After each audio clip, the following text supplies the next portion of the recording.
Hey you all, welcome and welcome back to my YouTube channel. तो आज फिर से वही दिन, वही बुक्स, वही स्ट्रेटजी, लेकिन ड्रीम वही नहीं, ड्रीम और स्ट्रांग हो रहा है।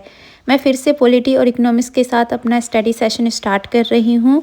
कभी कभी प्रिपरेशन बोरिंग लग सकती है क्योंकि रूटीन रिपीट होता है, बट सक्सेस भी उन्हीं लोगों को मिलती है जो बोरिंग चीज़ों को डेली रिपीट करते हैं। तो चलो स्टार्ट करते हैं। So right now I am revising polity, specifically chapter 36 subordinate courts यानी अधीनस्थ न्यायालय। सबसे पहले इस चैप्टर को प्रॉपरली रीड करेंगे और इस टाइम मैं कोई हाइलाइटर या पेन यूज़ नहीं करने वाली हूँ। I just want to read it calmly and understand the structure of the chapter. So after completing one proper reading, अगर मुझे कोई लैंग्वेज टफ लगती है, स्पेशली लक्ष्मीकांत की जो थोड़ी कम्प्लेक्स वर्डिंग होती है, तो मैं उसको सिंपल टर्म्स में सर्च करती हूँ। मैं चैट जीपीटी पर जाकर उसका सिंपल मीनिंग समझती हूँ, फिर अपनी बुक में पेंसिल से शॉर्ट नोट्स लिख लेती हूँ। ये प्रोसेस मुझे हेल्प करता है कंसेप्ट्स को सिंप्लीफाई करने में। अभी मैं चैप्टर 36 रिवाइज कर रही हूँ and once this is done, next I will move to chapter 37 special provisions for some states. दोनों चैप्टर्स कंप्लीट करने के बाद ही मैं नेक्स्ट सब्जेक्ट पर स्विच करूँगी। Today is Sunday, so I am not taking any economics lectures. Today is purely a revision day for me. Sunday is not a holiday, Sunday is revision day because I believe revision is what actually sets the concepts in the mind। Lecture लेना easy होता है but revise करना ही real preparation होती है। So today is all about strengthening the basic, clearing the language and building clarity. So अब मैं 36 chapter को थोड़ा डिटेल में रिवाइज कर रही हूँ, सिर्फ रीड नहीं कर रही हूँ। मैं ट्राई कर रही हूँ कि हर पॉइंट को कनेक्ट कर पाऊँ। कॉन्स्टिट्यूशन के ब्रॉडर स्ट्रक्चर से सबऑर्डिनेट कोर्ट्स के चैप्टर छोटा लगता है, लेकिन इसमें जुडिशियरी का बेस स्ट्रक्चर समझ आता है। अगर ये क्लियर हो गया तो पूरा जुडिशियल सिस्टम समझना इजी हो जाता है। रिवाइज के टाइम एक चीज़ ध्यान रखना पड़ता है, मैं जल्दी फिनिश करने में नहीं लगती हूँ। जल्दी फिनिश करने के चक्कर में कंसेप्ट क्लियर नहीं करती हूँ तो बाद में मेरे लिए बहुत ही टफ हो जाता है। इसीलिए मैं ध्यान रख रही हूँ कि हर चीज़ को ध्यान से पढूँ और फिनिश करने के लिए ना पढूँ। सो मैं क्लैरिटी के लिए पढ़ रही हूँ। जो भी टर्म्स थोड़ी टेक्निकल लगती है उनको मैं साइड में पेंसिल से शॉर्ट फॉर्म में लिख लेती हूँ, ताकि नेक्स्ट टाइम जब मैं रिवाइज कर पाऊँ मुझे दोबारा सर्च ना करना पड़े। अभी चैप्टर 36 ऑलमोस्ट कंप्लीट होने वाला है। इसके बाद chapter 37 special provisions for some states revise करेंगे। ये चैप्टर थोड़ा फैक्चुअल है तो इसको थोड़ा फोकस्ड माइंड के साथ पढ़ने वाली हूँ।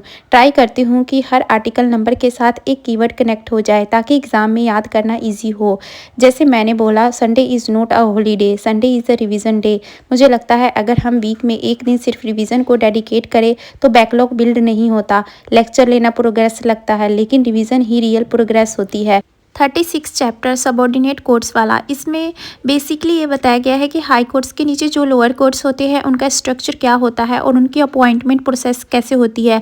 सबऑर्डिनेट कोर्ट्स का कंट्रोल हाई कोर्ट्स के पास होता है और आर्टिकल्स के थ्रू इस स्ट्रक्चर को एक्सप्लेन किया गया है। जैसे डिस्ट्रिक्ट जज की अपॉइंटमेंट गवर्नर करता है, लेकिन कंसोलेशन हाई कोर्ट्स के साथ होता है। ये चीज़ें इंपॉर्टेंट है कि क्योंकि ये जुडिशियल इंडिपेंडेंस को प्रोटेक्ट करती है। इस चैप्टर में मुझे जो इंपॉर्टेंट लगा वो है हाई कोर्ट का administrative control over subordinate judiciary. ये इंश्योर करता है कि एग्जीक्यूटिव डायरेक्टली इंटरफेस ना करे। मैं ये भी ट्राई कर रही हूँ कि आर्टिकल को सिर्फ याद ना करूँ बल्कि समझूँ कि कॉन्स्टिट्यूशन ने ऐसा सिस्टम क्यों बनाया। और चैप्टर 37 में बेसिकली ये बताया गया है कि और इसमें आर्टिकल के थ्रू, सब क्लॉसेस के थ्रू कुछ स्टेट्स को स्पेशल प्रोविजंस दिए गए हैं। ये प्रोविजंस हिस्टोरिकल, कल्चरल या एडमिनिस्ट्रेटिव रीजंस की वजह से दिए गए थे। फॉर एग्जांपल कुछ स्टेट्स में गवर्नर को स्पेशल रिस्पॉन्सिबिलिटीज़ दी गई। ये चैप्टर फैक्चुअल लगते हैं, लेकिन अगर हम इसको मैप के साथ या स्टेट वाइज कनेक्ट करें तो याद रखना इजी हो जाता है। पॉलिटी का ये पार्ट मुझे रिमाइंड कराता है कि इंडियन कॉन्स्टिट्यूशन कितना डिटेल और बैलेंस डॉक्यूमेंट है। हर लेवल पर चेक्स एंड बैलेंस का सिस्टम दिया गया है। एक चीज़ मैं इसमें फॉलो कर रही हूँ, पहले रीडिंग, फिर अंडरस्टैंडिंग, फिर शॉर्ट नोट्स और फिर रिविज़न। अगर सिर्फ रीडिंग करेंगे तो भूल जाएंगे, अगर सिर्फ नोट्स बनाएंगे बिना समझे तो कन्फ्यूज़न होगा।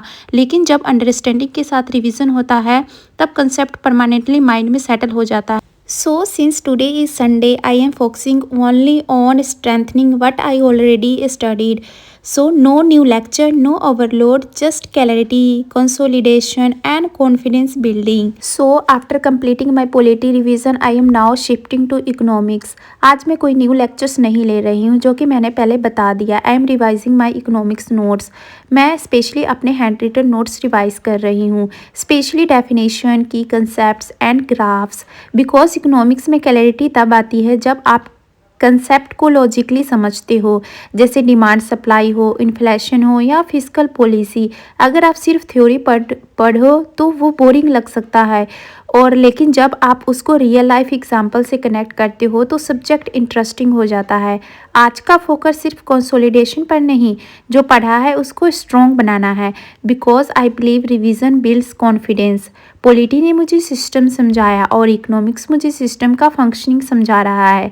When I revise economics I don't just read, I try to mentally explain the concept to myself. अगर मैं खुद को एक्सप्लेन कर पा रही हूँ क्लियरली, मतलब कंसेप्ट क्लियर है. समटाइम्स ग्राफ्स को दोबारा ड्रॉ करना पड़ता है, कभी डेफिनेशन को सिंप्लीफाई करना पड़ता है, but that extra efforts is what makes the difference. I have realized that UPSC preparation is not about how many chapters you complete, it's about how deeply you understand them. Today was not about rushing, it was about strengthening both polity and economics. Small revision session like this may not look big, but they reduce fear and increase confidence. So today polity revision, economics note revision and थोड़ा सा मैंने CA की lecture देखा था YouTube से. So not a flashy day but definitely a disciplined one.